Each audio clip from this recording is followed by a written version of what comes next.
नमस्कार, स्वागत है आपका न्यूज 24 में और मैं हूं आपके साथ दिव्या अग्रवाल। इस वक्त बड़ी खबर आ रही है, हरियाणा में चुनाव प्रचार का आज आखिरी दिन है। देखिए, आज हरियाणा में चुनाव प्रचार का आखिरी दिन। नूह और महेंद्रगढ़ में राहुल गांधी की रैलियां हैं। थोड़ी ही देर में नूह में राहुल गांधी की जनसभा होगी। दोपहर बाद महेंद्रगढ़ में रैली करेंगे राहुल गांधी। तो आज हरियाणा में चुनाव प्रचार थम जाएगा और 5 अक्टूबर को वोट डाले जाएंगे। यानी कि हरियाणा की जनता 5 अक्टूबर को यह तय करेगी कि हरियाणा की गद्दी पर कौन बैठेगा और 8 अक्टूबर को काउंटिंग। और ऐसे में राहुल गांधी की रैलियां जो हैं वो आज होंगी।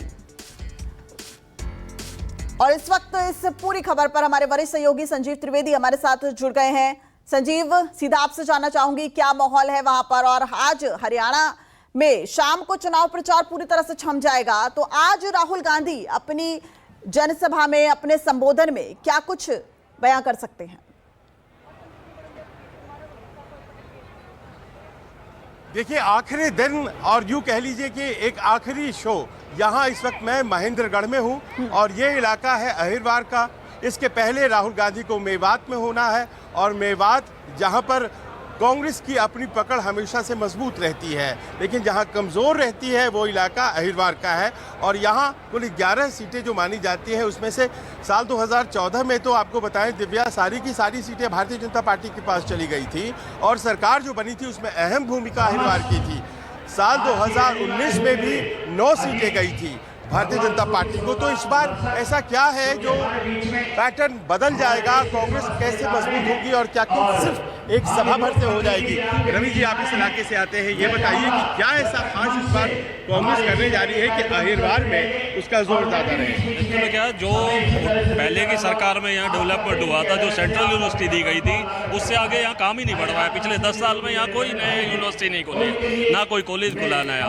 तो इस बार जनता बदलाव चाह रही है कि हमें इस बदलाव चाहिए। ये मानते हैं ना कि वो उस तरफ का जो बेल्ट है, रोहतक, झज्जर, सोनीपत, ये सारा होता है वो जाट बेल्ट है, कांग्रेस का बेल्ट होता है। अहिरवार जो है, यहाँ पर से रावलजीत सिंह मंत्री भी है, कहा यह जाता है कि ये इलाका भी। पहले क्या हुआ था, जब राहुल साहब ने यहाँ ज्वाइन करी बीजेपी, तो हमें उम्मीद थी कि उनको कुछ अच्छा दायित्व दिया जाएगा कुछ, लेकिन वो हमें एक्सपेक्टेशन खरी नहीं उतरी है। बीजेपी ने ऐसा कुछ नहीं दिया है। तो राहुल साहब का उतना कद नहीं बढ़ा है यहाँ पे जो बीजेपी करना चाह रही थी।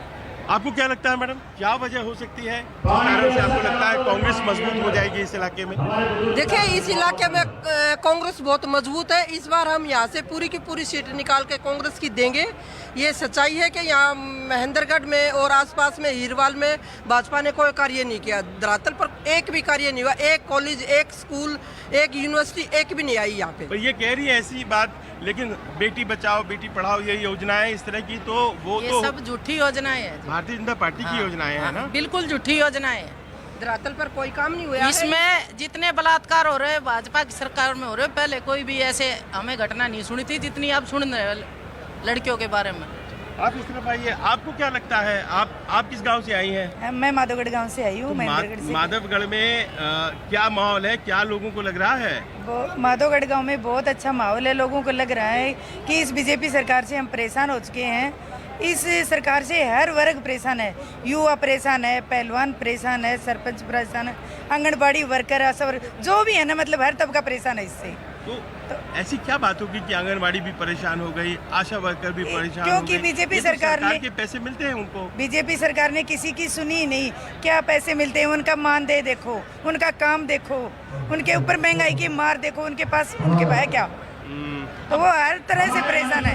जो गरीब वर्ग है ना, वो हर तरह से परेशान है। क्या लगता है आपको कि ये जरूरी है कि बदलाव आए, या फिर आपको लगता है कि नहीं, जैसे जाट बेल्ट वोट करता है वैसे अहिरवार नहीं वोट करता है, कुछ इस तरह का पैटर्न रहता है, इस बार नहीं रहेगा? इस बार ऐसा कुछ नहीं है। जात बिरादरी से ऊपर वोट पड़ रहा है। इस बार जाट नॉन जाट नहीं चलेगा। इस बार जनता ने सोच लिया विकास के लिए काम वोट करना है, इसलिए मुझे नहीं लगता कि ऐसा किसी भी क्षेत्र में। हर बार बोलते हैं कि विकास के लिए वोट करेंगे, लेकिन अंत में जात पात पर बात आ जाती है। इस बार क्या माहौल लगता है? देखिए, जात पात की इस बार भी नहीं और पहले भी नहीं था। हरियाणा में जात पात की ऐसी कोई वो मार नहीं है।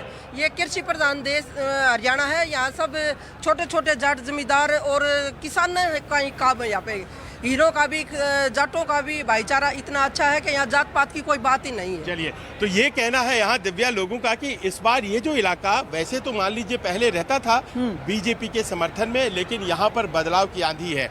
यहाँ इस क्षेत्र में राहुल गांधी की सभा लगाने की वजह भी यही है कि ये थोड़ा वीक माना जाता है क्षेत्र कांग्रेस के लिहाज से, और ऐसे में देखना यह है कि राहुल गांधी की ये सभा जो कि थोड़ी देर बाद होने वाली है उसका क्या फायदा होता है। जी संजीव जी, मैं ये भी जानना चाहती हूँ, जिस तरीके से आपने ये भी कहा कि कांग्रेस से यहाँ से वीक है, चलिए आगे आपसे बातचीत करेंगे। फिलहाल आपका इस पूरी जानकारी के लिए बहुत बहुत शुक्रिया। तो साफ तौर पर दक्षिण हरियाणा में इस वक्त राहुल गांधी जो है वो थोड़ी देर में पहुंचने वाले हैं, और अगर दक्षिण हरियाणा की बात करें तो 2019 में कांग्रेस की 46 जो विधानसभा की 46 सीटें हैं उसमें कांग्रेस 19 सीटों पर जीती थी। ऐसे में इस बार समीकरण को किस लिहाज से कांग्रेस जीत पाएगी ये देखना बेहद अहम होगा, और बीजेपी के दुर्ग को क्या राहुल गांधी सेंध लगा पाएंगे या नहीं। फिलहाल रुकते एक छोटे से ब्रेक के लिए, लेकिन बड़ी खबरों पर लगातार नजर बनी रहेगी। आप देखते रहिए News 24।